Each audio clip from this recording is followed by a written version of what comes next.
ایک بار پھر اپڈیٹ کرتے چلیں کہ وزارت عظمیٰ کا تاج سر سجانے کی دوڑ جاری ہے۔ قومی اور صوبائی اسمبلیوں کی نشستوں پر بڑے مقابلے جاری ہیں۔ کہیں پر نون لیگ آگے ہے تو کہیں پر پیپلز پارٹی، کہیں آزاد امیدوار میدان مار چکے ہیں۔ ملک بھر سے غیر حتمی غیر سرکاری نتائج کا سلسلہ بھی جاری ہے۔ ہائی وولٹیج ٹاکرا، نواز شریف نے N130 سے یاسمین راشد کو شکست دے دی۔ نواز شریف نے 1,71,024 ووٹ کے ساتھ برتری حاصل ہوئی ہے۔ آزاد امیدوار ڈاکٹر یاسمین راشد 1,15,043 ووٹ لے کر دوسرے نمبر پر موجود ہیں۔ N119 میں بھی مسلم لیگ نون میدان مار چکی ہے۔ چیف آرگنائزر مسلم لیگ نون نواز 83,800 ووٹ لے کر کامیاب رہی، جبکہ آزاد امیدوار کو 63,000 سے زائد ووٹ سے شکست حاصل ہوئی۔ مریم نواز قومی اور صوبائی دونوں نشستوں پر کامیاب ہوئیں اور چیئرمین پیپلز پارٹی بلاول بھٹو N149 لاڑکانہ سے کامیاب ہوئے ہیں، جبکہ JUI کے راشد سومرو کے مطابق بلاول بھٹو نے 1,05,508 ووٹ حاصل کیے ہیں۔ راشد محمود سومرو 20,215 ووٹ لے سکے ہیں، جبکہ N122 میں بڑا سیٹ اپ دیکھنے میں آیا ہے۔ سردار لطیف کھوسہ نے سعد رفیق کو پچھاڑ دیا ہے۔ سردار لطیف کھوسہ 1,17,109 ووٹ لے کر کامیاب رہے، جبکہ لیگی امیدوار خواجہ سعد رفیق 77,907 ووٹ لے کر دوسرے نمبر پر موجود ہیں۔ خواجہ سعد رفیق نے اپنی شکست بھی تسلیم کر لی ہے۔ N122 سے سردار لطیف کھوسہ کو فاتح بننے پر مبارکباد بھی پیش کی ہے۔ عوامی فیصلے پر خوشدلی سے تسلیم بھی انہوں نے قبول کیا، جبکہ انہوں نے کہا کہ اللہ آنے والی پارلیمان کو متحد ہو کر قومی بحرانوں پر قابو پانے کی تقویت عطا فرمائے۔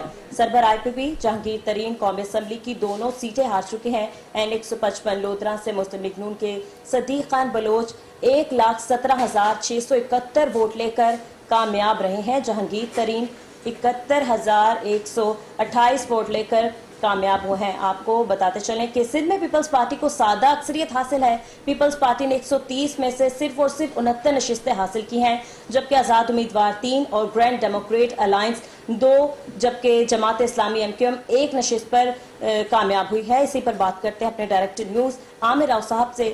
سر بتائیے گا کہ سندھ میں پیپلز پارٹی جو ہے وہ صرف اور صرف 69 نشستیں جیت سکی ہیں، جبکہ آزاد امیدوار 3 اور گرینڈ ڈیموکریٹک الائنس 2 نشستوں میں کامیاب رہے ہیں۔ جی، اس سے پہلے سندھ پہ بات کرنے سے پہلے ابھی کوئی تازہ ترین جو نتائج ہیں وہ ابھی ہمارے سیل کو موصول ہوئے ہیں، اور جس کے اندر N115 یہ شیخو پورہ کا حلقہ ہے، جس کے اندر ایک بڑا اپسٹ جو ہے وہ ابھی دیکھنے میں آیا ہے۔ جویل لطیف صاحب جو مرکزی رہنما ہیں پاکستان مسلم لیگ نون کے، اور بڑے فوکل پرسن کے طور پہ بھی، اور مسلم لیگ میاں نواز شریف کی غیر موجودگی میں ان کے ایز اے فوکل پرسن بھی وہ یہاں پہ کام کرتے رہے ہیں۔ تو جویل لطیف صاحب کو جو ہے وہ شکست کا سامنا کرنا پڑا ہے یہاں پہ N115 سے۔ اس کے ساتھ ساتھ جو کوہاٹ میں N35 میں سے بھی جو ہے وہ پاکستان تحریک انصاف کا جو امیدوار تھا، انڈیپینڈنٹ کینڈیڈیٹ تھا، اس کو شہریار افریدی، اس کی بھی کامیابی جو ہے وہ کنفرم ہو گئی ہے۔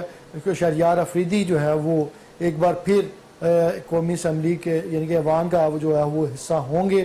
اور اس کے علاوہ اس کے ساتھ ساتھ مسلم لیگ نون کے لیے بھی ان دو بری خبروں کے بعد ایک اچھی خبر یہ ہے کہ احسن اقبال صاحب جو نارووال کا جو حلقہ ہے 76، اس سے جو ہے وہ کامیاب قرار دیے جا چکے ہیں۔ یہ 3 اہم حلقے ہیں، جو 3 اہم اپڈیٹس ہیں جو ابھی فی الفور ہمیں جو ہے وہ موصول ہوئی ہیں، اور اس حوالے سے جو نتائج ہیں وہ جنگ سے اور دیگر سے بھی ہمیں ابھی موصول ہونا شروع ہو گئے ہیں۔ لیکن یہ جویل لطیف صاحب کا اور جو کوہاٹ کا شہریار افریدی صاحب کی جیت اور جویل لطیف صاحب کی جو شکست، یہ بڑی اہم ہے۔ اس کے علاوہ حنیف عباسی صاحب کا بھی ہمارے پاس ابھی نتیجہ جو ہے وہ آ گیا۔ راولپنڈی کے سے یہ مد مقابل تھے حنیف عباسی صاحب، اور یہ پاکستان مسلم لیگ نون کے لیے احسن اقبال کی جیت کے بعد دوسری اچھی خبر یہ ہے کہ حنیف عباسی صاحب بھی سیٹ نکالنے میں جو ہے وہ کامیاب ہو گئے ہیں۔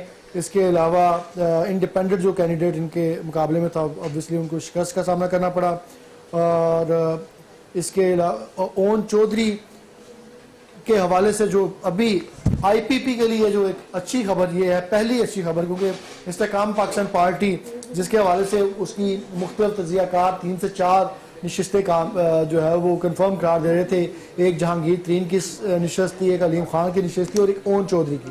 جہانگیر ترین کی جو ہے وہ ایک جو نشست ہے تو ان کو واضح طور پہ شکست کا سامنا کرنا پڑا, جبکہ دوسری جانب جو اب اون چودھری کی کامیابی جو ہے وہ استحکام پاکستان پارٹی کی اکیلے کی کامیابی نہیں ہوئی, کیونکہ یہ یہاں پہ سلمان اکرم راجہ صاحب ہیں جو بانی پی ٹی آئی کے وکیل تھے, وہ ان کے مد مقابل تھے, اور ان کا اور لطیف کھوسہ صاحب کا جو کمپیریزن ہے وہ سیم تھا. دونوں کی اپنی آئیڈینٹی ایزا کچھ نہیں تھے, وہ جسٹ ایک کینڈیڈیٹ تھے جو فرنٹ پہ فیس پہ آئے, اور باقی جو جتنا ووٹ بینک تھا ان کا وہ سارا نظریاتی ووٹ بینک تھا. لیکن وہ خواجہ سعد رفیق جو کہ ایک بہت مضبوط امیدوار تھے, ان کو اس پوش علاقے کے اندر شکست کا سامنا کرنا پڑا. بلکہ جو روایتی حلقے تھے لاہور کے, جس کے اندر اون چودھری صاحب جو ہے وہ مقابلہ کر رہے تھے سلمان اکرم راجہ صاحب کا, اور اس کے اندر پاکستان مسلم لیگ نون کی سپورٹ بھی ان کو obviously حاصل تھی یہاں پہ. تو اس طرح جو اون چودھری ہیں وہ اپنی نشست جو ہے وہ جیتنے میں کامیاب ہو چکے ہیں. تو یہ جہاں پہ جویل لطیف صاحب کی ہار, وہاں پہ احسن اقبال صاحب کی جو جیت ہے, اور ساتھ میں اون چودھری کی بھی جیت جو ہے وہ obviously پاکستان مسلم لیگ نون کے یہ حمایت یافتہ امیدوار تھے وہ ایک ہوئی ہے. اس کے ساتھ ساتھ ہمیں ابھی اپنے سیل سے اور بھی نتائج موصول ہو رہے ہیں. اس کے اندر جو ابھی مجھے نتیجہ ملا وہ ہے NA-15 سے مانسیرا, اس میں نواز شریف صاحب جو ہے وہ ان کو شکست کا سامنا کرنا پڑا ہے. جو ابتدائی غیر حتمی نتائج ہیں اس میں جو نواز شریف صاحب جو ہیں وہ 80,382 ووٹوں کے ساتھ دوسرے نمبر پہ رہے, جبکہ پی ٹی آئی کے انڈیپینڈنٹ جو کینڈیڈیٹ تھے وہ 1 لاکھ سے زائد ووٹ حاصل کر کے, یعنی کہ یہ تقریباً مور دین 20,000 کی جو لیڈ کے ساتھ جو ہے وہ نواز شریف صاحب سے جو ہے وہ مانسیرا کے اندر جو ہے وہ جیتا ہے پاکستان تحریک انصاف کا حمایت یافتہ کینڈیڈیٹ. تو یہ ایک جو نتیجہ جو کچھ نتائج تھے جو آپ کے ساتھ ہم نے مزید